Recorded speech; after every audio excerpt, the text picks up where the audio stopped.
Have you ever wondered why, after a powerful prayer session, you seem to face even more challenges? This question is not as perplexing as it seems. Let's take a moment to explore what happens in the spiritual realm when you pray. As you fervently pray, you're like a ship navigating through the storm, fighting the forces of darkness.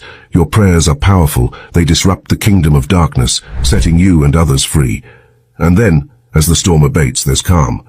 This calm is the result of God's intervention, a reflection of His power and mercy. But here's something vital to understand. This calm is not the end of the devil's attacks. It's more like the calm after the storm.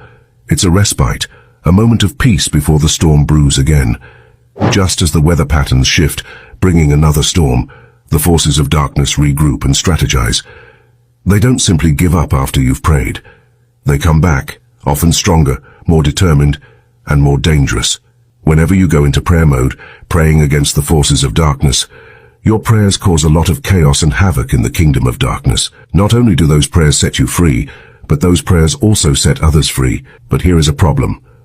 After you finish praying, those forces of darkness do not just go and rest. What they do is they regroup themselves to strategize on how they can attack you. At this time, they go and take more forces that regroup against you. So in this case, you will receive 2 times the amount of attacks than the ones you got before. This is why sometimes you might just pray, and everything seems to come back to place. And all of a sudden, all those things that you had prayed against suddenly reappear. And you begin to wonder, where is this attack coming from? Or where is this trouble coming from? This may seem intimidating, but remember, it's a testament to the power of your prayers.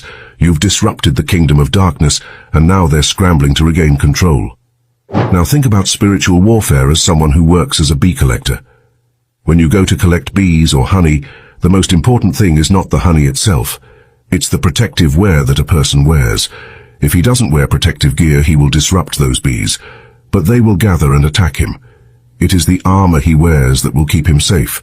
Otherwise, he could risk losing his own life. This is how it is when it comes to spiritual warfare. If his protective gear has just a slight passage in it, those bees will go through that passage and sting him severely.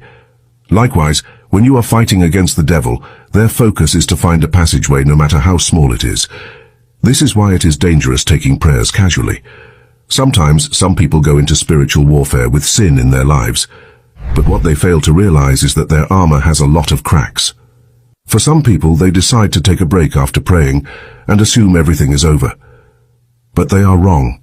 If there is one thing you should know about the devil, it's the fact that the devil always learns from his mistakes.